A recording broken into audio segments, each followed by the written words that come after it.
कहानी सागर में आप सभी का स्वागत है। आज मैं आपको आशा भगवती व्रत की कहानी सुनाने जा रही हूँ।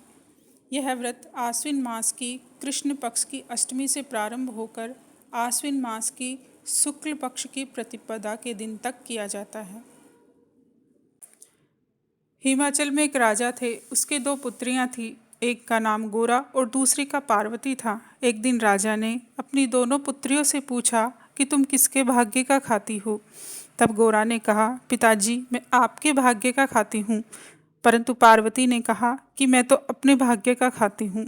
यह सुनकर राजा बहुत क्रोधित हुए और उन्होंने गोरा का विवाह एक राज परिवार के युवक से कर दिया तथा पार्वती का विवाह रास्ते में भिखारी रूप धारण किए शिवजी के साथ कर दिया। शिवजी शादी के पश्चात पार्वती को लेकर कैलाश पर्वत की ओर चल दिए। रास्ते में पार्वती जी जहाँ भी पैर रखती वहाँ की दोब जल जाती। शिवजी ने पंडितों से पूछा कि यह सब क्यों हो रहा है। पार्वती जी जहाँ भी पाँव रखती है वहाँ की दोब जल जाती है।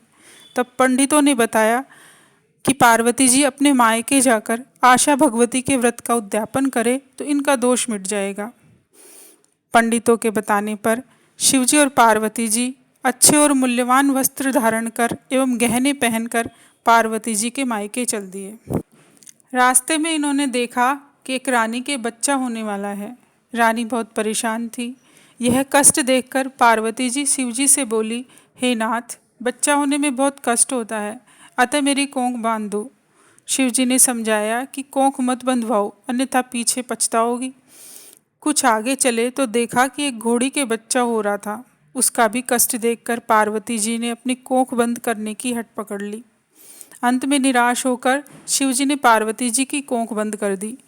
इसके बाद वे आगे की ओर चल पड़े। पार्वती जी की बहन गोरा अपनी ससुराल में बहुत दुखी थी। इधर पार्वती के अपने मायके पहुंचने पर मायके वालों ने पार्वती जी को पहचानने से इनकार कर दिया, क्योंकि पार्वती की शादी तो एक भिखारी से की थी।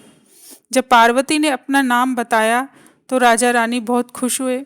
राजा को अपनी कही हुई पुरानी बातें याद आ गई। राजा ने पार्वती जी से फिर पूछा कि तुम किसके भाग्य का खाती हो। पार्वती जी ने उत्तर दिया, मैं अपने भाग्य का ही खाती हूँ। ऐसा कहकर पार्वती अपनी भाभियों के पास चली गई। वहाँ उसकी भाभियाँ आशा भगवती का उद्यापन कर रही थी। यह देखकर पार्वती जी बोली कि मैंने उद्यापन की कोई तैयारी नहीं की है, नहीं तो मैं भी उद्यापन कर देती।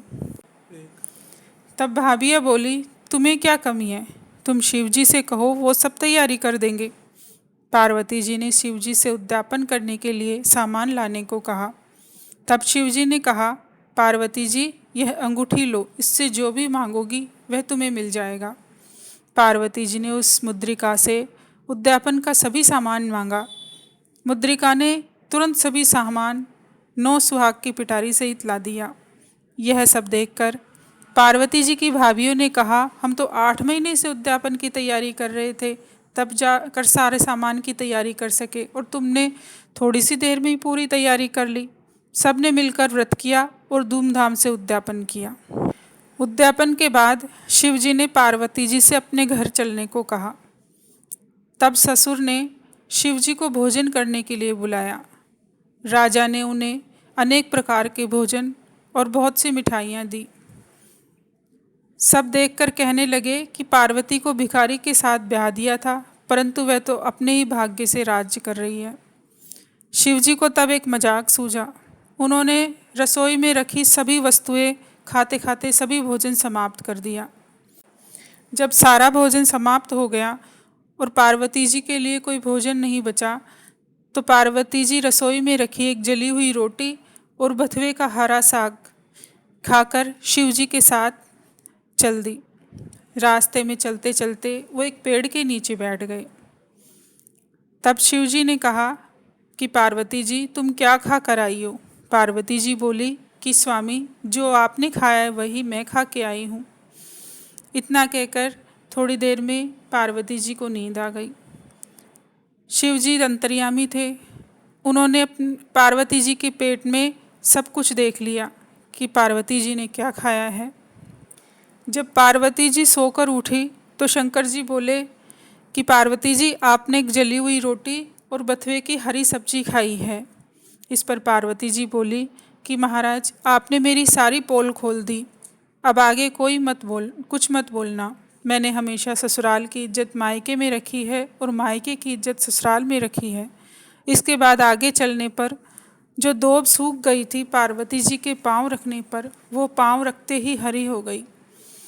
शंकर जी ने सोचा कि पार्वती जी का दोष तो मिट गया है, पर आगे बढ़ने पर पार्वती जी ने देखा कि वही रानी कुआं पूजने जा रही थी। पार्वती जी ने पूछा कि महाराज, यह क्या हो रहा है? तो शिव जी बोले कि यह वही रानी है जो प्रसव पीड़ा झेल रही थी, अब इसके लड़का हुआ है इसलिए कुआं पूजने जा रही है।